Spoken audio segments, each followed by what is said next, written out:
I'm here today on the show with registered retirement consultant Jason Pollock. Jason, good evening. How are you? All is well. How are you? Things are fantastic here. And our first topic tonight, Jason, that I want to get into is something that I think if we sat down with parents between 45 and 60, parents that have children between 18 and 35, this is the number one thing that I think keeps them awake at night. We're going to talk on this episode of It's Your Wealth, the 7 strategies to help our children find their first home and fund their first home.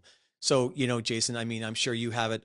I mean, you have your Yep, own examples of this challenge and for concern. sure. Yeah, I've been through it. My oldest, of course, we had to help her out to try and get a home, and we were fortunate enough to be able to help her. And I've got two kids in their 20s that are next in line. So it is probably the number one topic that we hear from young families. Well, it's amazing, right? And I talked to a good friend of mine today who's really, really successful, and he said, it isn't like it was 20 years ago. I mean, 20 years ago, I'll never forget. I bought my first house when I was 25 years old.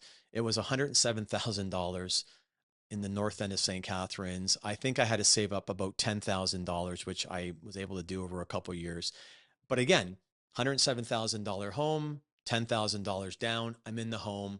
The mortgage is reasonable. I can make it work.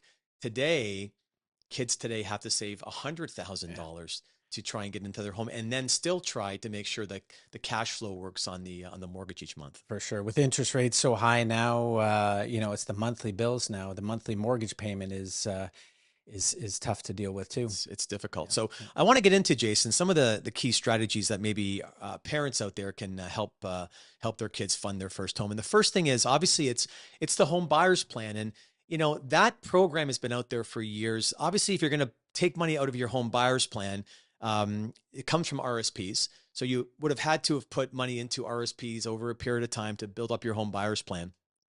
Home buyers plans right now allow individuals to take out $35,000 from the plan.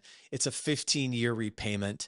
Um, if you make your contribution today, you have to wait 90 days to take that money out. So if you're thinking about buying a house in six weeks, you can't put money into your RSP and then pull the money back out. You've got to wait 90 days.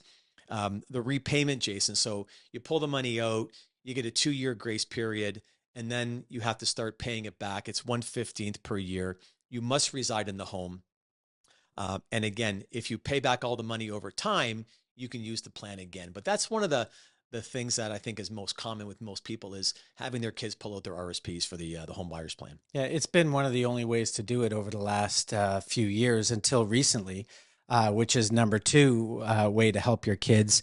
The government came out this year with the new first time home savings account. So it's a great new vehicle. It's one of the best things I've ever seen in terms of the financial industry. You have to be at least 18 years old, of course. You're allowed to put in up to $8,000 a year for 5 years, so a maximum of $40,000. And the contributions, when you put in the money, it's similar to an RSP. So all your contributions are a tax deductible, just like an RSP.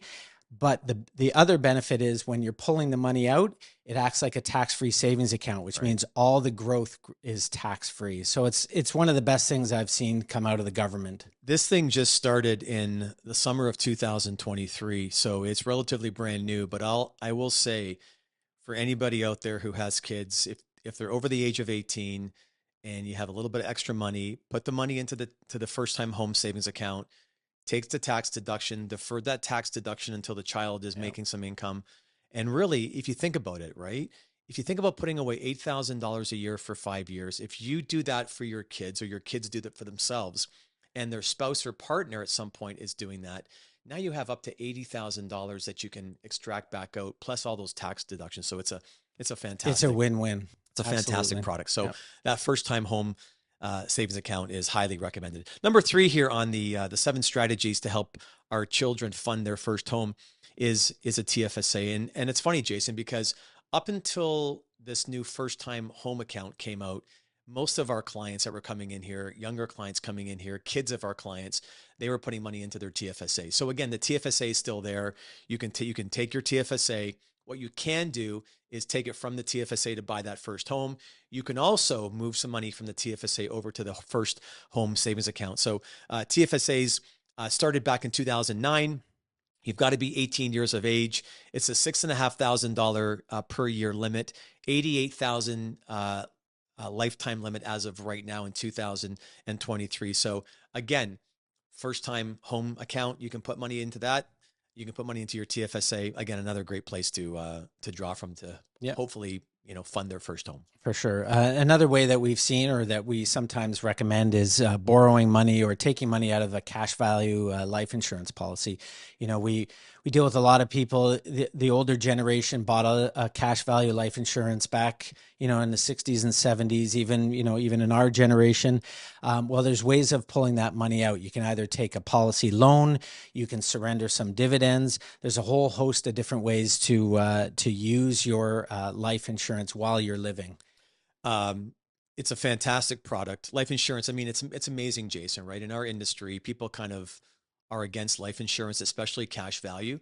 But I will say one thing right now to the viewer or the listener is I don't have one client that has bought in these policies 10, 15 years ago that isn't grateful they own them. Couldn't I agree have them more. on my kids. I think right now, both of my kids have between 12 to $15,000 of cash in those policies.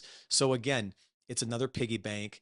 They have some cash value insurance. I can control it and give it to them when they see fit, and they have all the other tools to go along with it.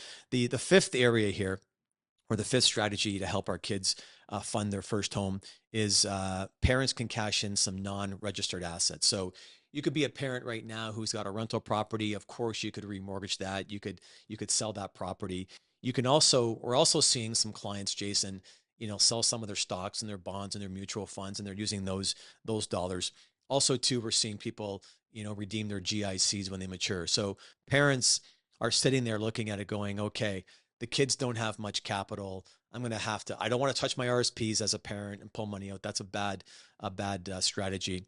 So if you don't have cash value life insurance or some of these other vehicles, parents are just going to sell off their non registered assets. Right, right. One of the things that we talk to a lot of our clients about is, they've got this big asset, their house. Mm-hmm. They've got all kinds of equity in their house, what to do with it. And one of the things you see it on TV all the time now, the reverse mortgages are becoming very popular. There's lots of myths surrounding them. First and foremost, people think you lose the house, which is not the case, but they are something that you should consider. We have talked to some clients about reverse mortgages. You do pay a little bit more in terms of the interest. So very similar to a home equity line of credit. You pay a little bit more in interest. But the bottom line is that with reverse mortgages, you don't have to pay monthly Right. payments back. Whereas a home equity line of credit, you've got to make that interest at the very least, make the interest payment back to the bank. Reverse mortgages, you don't. I've had a handful of people come in here, maybe a half a dozen people in the last 6 months or so, and a lot of seniors that are finding taxes have gone higher. The price of gasoline and groceries, inflation is eating up their very small disposable income pot. And again, what they do have is they have $1 million home with no mortgage on it. And I had a lady come in a few months ago, and she loves her home, but it needs a new roof. It needs a new this. It needs a new that. And she said, I just don't want to have to. I don't want to collapse all my investments to pay for this. And I said, well, we can look at a reverse mortgage. So I'm a big fan of a reverse mortgage. And like you said, there are a few lenders out there that do this. So it's important that if you're out there and you want to do a reverse mortgage, please come see your financial advisor and let him or her help direct you to the best possible outcome. And the last point here I want to make on how to help your kids fund their first home is unused RESP money. So if you have a registered education savings plan and the child doesn't go to school, right? Doesn't go to school, or you funded it to a point where the child hasn't used it all. Of course, you can take some of those funds back out. There's a portion of those funds that are going to be taxable or non-taxable.